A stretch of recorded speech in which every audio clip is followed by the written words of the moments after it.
Hello friends, welcome to my YouTube channel Vandana maths and science.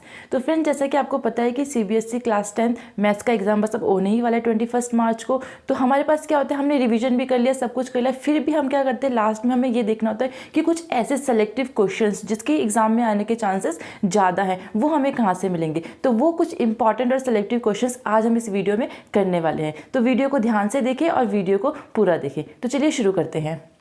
तो friends, ये कुछ हमने क्वेश्चंस नोट करे हैं, ये चैप्टर 1 से है। फर्स्ट क्वेश्चन हम देख लेते हैं, the product of a rational and irrational number is. एक आपके पास रैशनल नंबर है, एक इरेशनल नंबर है, उन दोनों का प्रोडक्ट यानी उनको मल्टीप्लाई करेंगे तो आंसर क्या आएगा। तो इसका आंसर है कि उसका आंसर आएगा इरेशनल नंबर। इरेशनल नंबर आप देख सकते हैं, रैशनल नंबर कोई भी एक नंबर ले लीजिए, मान लीजिए कि 2, ये हमारा रैशनल नंबर है। एक इरेशनल नंबर हमने ले लिया √3, इन दोनों को मल्टीप्लाई करेंगे तो कितना आएगा 2 √3, जो कि क्या है, एक इरेशनल नंबर है। क्वेश्चन नंबर सेकंड देख लेते हैं हम, find the LCM of the smallest prime number and smallest odd composite natural number. इस टाइप के क्वेश्चन 1 मार्क्स में जरूर आ सकते हैं। इसके लिए आपको पता होना चाहिए कि प्राइम नंबर क्या होते हैं, कंपोजिट नंबर्स क्या होते हैं। प्राइम नंबर्स क्या होते हैं, जो कि खुद के टेबल में आते हैं, उनके फैक्टर्स या तो वो नंबर होते हैं या फिर 1 होता है, लाइक 2, 3, 5, 7, 11, ये हमारे प्राइम नंबर है। कंपोजिट नंबर्स क्या होते हैं, जो खुद के टेबल में भी आते हैं, किसी और के टेबल में भी आते हैं। तो वो कहाँ से स्टार्ट होते हैं, 4 से। 4, 6, 8, 9। हमें क्या फाइंड करना है, एलसीएम। स्मॉलेस्ट प्राइम नंबर हमारा क्या है, 2, हमने 2 लिख लिया। Smallest odd composite natural number, सबसे स्मॉलेस्ट जो ऑड नंबर है वो क्या हो गया हमारा 9। हमें इन दोनों का एलसीएम निकालना है। तो एलसीएम कैसे आ जाएगा, 2 1 जा 2, 9 का 9, फिर 3 से करेंगे, 3 3 जा 9, 3 1 जा 3। तो एलसीएम कितना हो जाएगा, 2 × 3 × 3, 18। ये इसका हमारा एलसीएम आ गया। तो नेक्स्ट क्वेश्चन है हमारा, एचसीएफ हमें गिवन है 2 नंबर्स का, हमें उसका एलसीएम फाइंड करना है। इसके लिए हमारे पास एक फॉर्मूला है, A × B = एलसीएम × एचसीएफ। ए हमें कितना गिवन है, 26, बी हमारा 169 है, एलसीएम हमें इसका फाइंड करना है, और एचसीएफ कितना गिवन है, 13। यहाँ पे हमने 13 पुट कर दिया।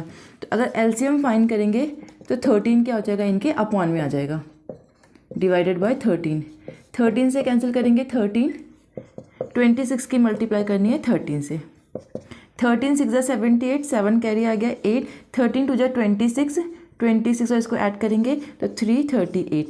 ये इसका क्या आ गया, एलसीएम आ गया। नेक्स्ट क्वेश्चन है कि √5 and 2 - √3 एक इरेशनल नंबर है, ये हमें प्रूफ करना है। ये क्वेश्चन बहुत इंपॉर्टेंट है, इसके आने के चांसेस 100% है कि इस टाइप का एक क्वेश्चन ज़रूर आएगा, तो आप इसको भी कर लीजिए।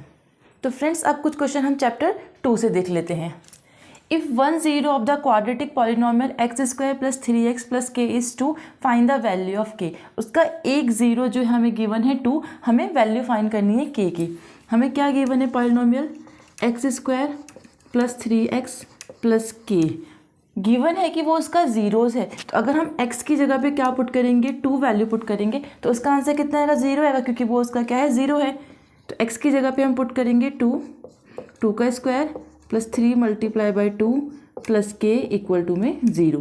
2 का स्क्वायर मतलब 2 × 2, 3 2 जा 6 + k = 0। एक बात आप याद ध्यान रखें, आपकी जो भी मार्किंग होगी आपके एग्जाम में वो स्टेप मार्किंग होगी, तो आप सारे स्टेप करें, कोई भी स्टेप स्किप नहीं करें कि मुझे 2 का स्क्वायर दिखाई दे रहा है मैं डायरेक्टली 4 लिख दूँ। आप स्टेप बाय स्टेप क्वेश्चन को करेंगे। 2 2 जा 4 + 6 + k = में 0। 4 और 6 को ऐड करा 10 + k = में 0। k 10 को इधर ले जाएंगे तो साइन चेंज हो जाएगा, ये माइनस का हो जाएगा। ये हमारी k की वैल्यू आ गई।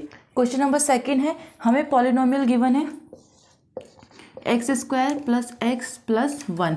वैल्यू हमें फाइंड करनी है 1/α + 1/β। अगर हम यहाँ पर एलसीएम ले लें तो अपॉन में अल्फा बीटा आ जाएगा और ऊपर क्या हो जाएगा, बीटा + अल्फा, जिसको हम क्या ले सकते हैं, अल्फा + बीटा अपॉन में अल्फा बीटा। इसका मतलब हमें इसकी वैल्यू पुट करनी है। तो जो रिलेशन होता है जीरोज़ में और कोफिशिएंट में, वो क्या होता है, अल्फा + बीटा = में होता है माइनस का b/a। b क्या होता है, कोफिशिएंट ऑफ x, यहाँ पे क्या वैल्यू है, 1 है, तो -1, और अपॉन में a क्या होता है, कोफिशिएंट ऑफ एक्स स्क्वायर, तो वो भी 1 है, तो आंसर कितना आ गया -1। Alpha beta is equal to हमारा क्या होता है, c अपॉन a होता है। c कितना है यहाँ पे, c होता है हमारा कांस्टेंट टर्म, उसकी जगह पर 1 है, a है कोफिशिएंट ऑफ एक्स स्क्वायर, उसकी जगह पे 1 है, तो कितना आ गया 1। अगर हम डायरेक्टली वैल्यू पुट करें अल्फा प्लस बीटा की जगह पे हम माइनस का 1 पुट करेंगे और अल्फा बीटा की जगह पर 1, तो आंसर हमारा कितना आ जाएगा -1।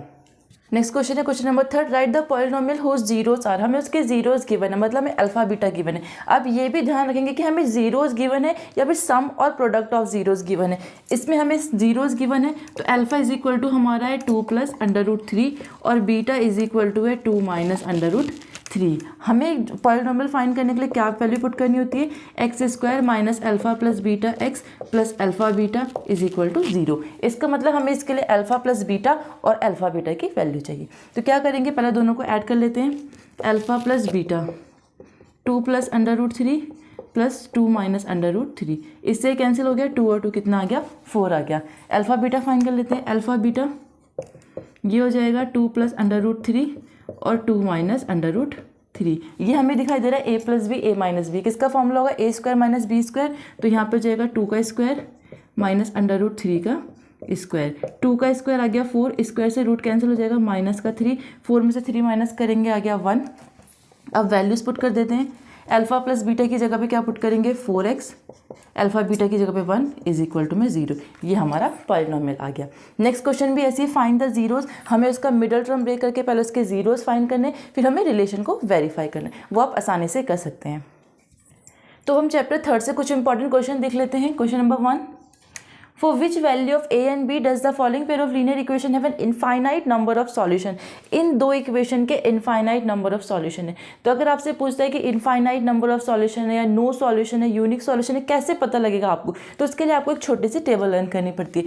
एज्यूम कि हमारे पास 2 इक्वेशंस हैं, a1x plus b1y plus c1 is equal to में 0। दूसरी इक्वेशन है a2x plus b2y plus c2 is equal to में 0।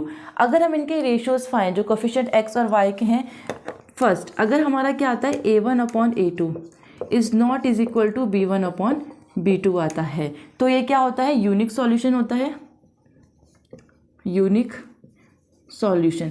और अगर इसको हम ग्राफिकली रिप्रेजेंट करेंगे तो कौन सा आएंगे, intersecting line, intersecting lines.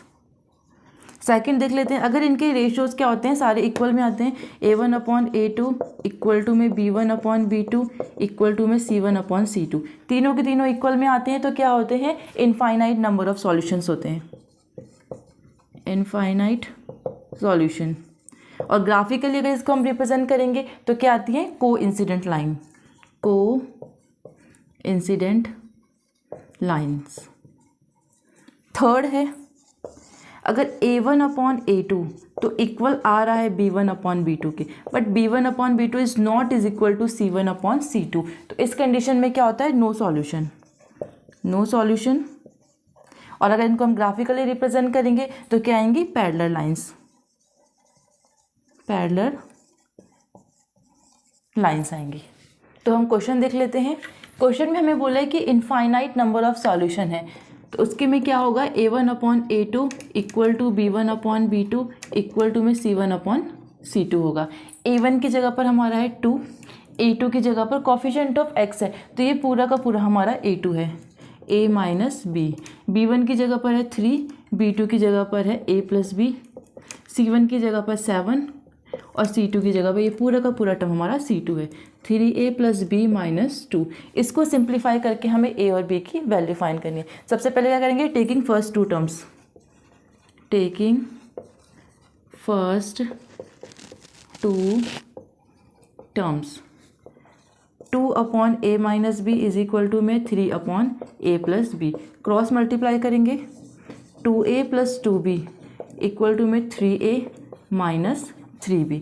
a को एक तरफ करेंगे, b को एक तरफ, ये 2 है, इसको धर ले जाएंगे माइनस का 3a, ये माइनस का 3b है, इस 2b को धर ले जाएंगे माइनस का 2b। 3 में से 2 माइनस करेंगे a आएगा, लेकिन a 3 बड़ा है तो माइनस का आएगा, माइनस माइनस प्लस होगा लेकिन साइन माइनस का, इससे कैंसिल हो गया, a इज इक्वल टू आ गया हमारा 5b। सेकेंड ले लेते हैं, taking last 2 terms, taking last two terms, ये हमारा 3/a+b इक्वल टू में 7/3a+b-2, क्रॉस मल्टीप्लाई करेंगे, 3 3 जा 9a + 3b - 3 2 जा 6 इक्वल टू में 7a + 7b। एक को एक तरफ करते हैं, इसको इधर ले आएंगे, 9a माइनस का 7a + 3b - 7b equal to में हमारा कितना आ गया 6। इस 6 को हम इधर लेके चले गए, 9 में से 7 माइनस करेंगे 2a, 7 में से 3 को माइनस करेंगे 4b इक्वल टू में 6। हमारे पास यहाँ पे वैल्यू है a = 5b, a की वैल्यू हम यहाँ से पुट करेंगे, a की जगह पे पुट कर दिया 5b - 4b इक्वल टू में 6, 2 5 जा 10b - 4b इक्वल टू 6, 10 में से 4 माइनस करेंगे 6b equal to 6, b equal to जाएगा 6/6, कैंसिल हो गया, आंसर आ गया हमारा 1। b की वैल्यू हम इसमें पुट करेंगे इस इक्वेशन में, a = 5 × 1 a = 5, तो हमारे आंसर्स क्या आ गए, a = आ गया 5 और b = आ गया 1। अब question number 2, find two numbers whose sum is 75 and difference is 15। क्या करेंगे, let two numbers are x and y, हमारे दो नंबर क्या है x और y है, उनका सम मीन्स x + y = आ रहा है 75 इक्वेशन 1, और उनका डिफरेंस आ रहा है 15, यानी x - y = कितना आ रहा है 15 इक्वेशन 2। दोनों इक्वेशन को ऐड करेंगे, adding equation first and second, x + y = 75, x - y = 15। जब हम ऐड करते हैं इक्वेशंस को तो साइन चेंज नहीं होते हैं, y से y कैंसिल, ये हो गया 2x, ये आ गया 90, x = जाएगा 90/2, कैंसिल किया 45, तो x की वैल्यू हमारी आ गई है 45। यहाँ पे आप लिखेंगे putting value of x in equation first, x की जगह पे हमने 45 पुट कर दिया, 45 + y = 75, y = 75 - 45, 75 में से 45 माइनस करेंगे, कितना आ गया 30। ये हमारे नंबर्स आ गए। नेक्स्ट क्वेश्चन है question number 3, find the solution of the pair of linear equation hence find the value of m। हमें पहले इन दो इक्वेशन को सॉल्व करके x और y की वैल्यू फाइंड करनी है, उसको इस इक्वेशन में पुट करके हमें m की वैल्यू फाइंड करनी है।